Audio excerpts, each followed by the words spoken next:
Good evening. I'm Faried Zakaria. I'm sorry I can't be with you this evening, but I do want to take a few moments to tell you thank you for being part of this extraordinary humanitarian initiative. You know, we are going through a particularly difficult period in the world right now. My friend David Miliband, the former British Foreign Secretary, calls it the age of impunity. And what he means by that is a number of groups and nations have decided that it's all right to tear down international norms, international rules, international laws. And in doing so, they are plunging parts of the world in extraordinary distress. You know about this, but the numbers show it. There are something like 300 million people who need humanitarian assistance around the world. And these are in all kinds of places where populations, innocent people, have been displaced by levels of political violence not seen, in addition to all the kinds of problems that humanitarian catastrophes like famine and climate change cause.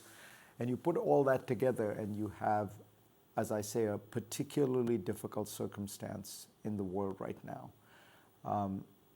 While we have tried to use institutions like the UN to help people in need, it is not enough.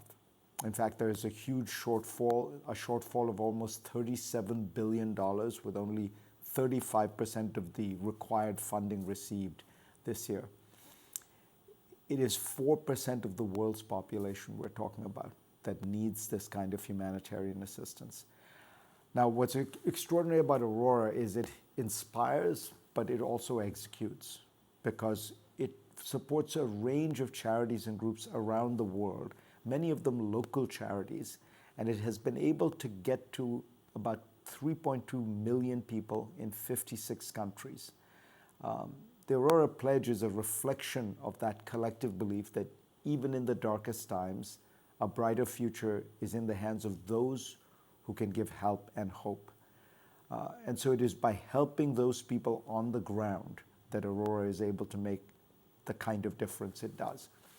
Many of the people who we should thank are not able to be here because they are suffering the very kinds of abuse and oppression that we are talking about. And those people, unfortunately, can only be honored in absentia. But let me mention the three people who are being honored today. Abdullah Al-Khwaja, Danish-Bahraini political activist. Dr. Dennis Mukwege, a gynecologist from the DRC, the Democratic Republic of Congo, who has dedicated his life to supporting the survivors of sexual violence. And Nasrin Sotoudeh, a lawyer and human rights defender from Iran. These three reflect in some ways the highest values that Aurora embodies.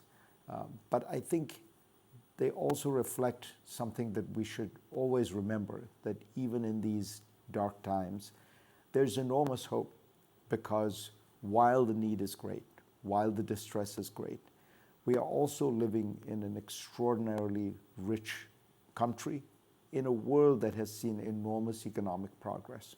So the real challenge is for all those of us who have benefited from the positive trends that have taken place over the last few decades, to recognize that part of that success, that good luck, and a lot of it, let's be honest, is good luck.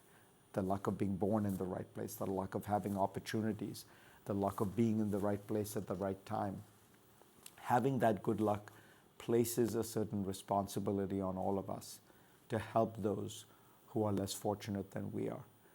Most of the people, the vast majority of the people in distress around the world are in that circumstance just because of sheer bad luck.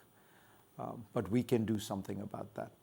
We can try to help them. And in helping them, we restore their faith in humanity, our faith in humanity, and we make the world a better place.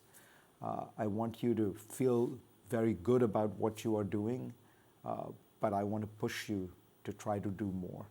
I want to tell you that whatever you do, however large it seems at the moment, you will look back with an enormous sense of satisfaction at having been able to, in your own small way, make the world a better place.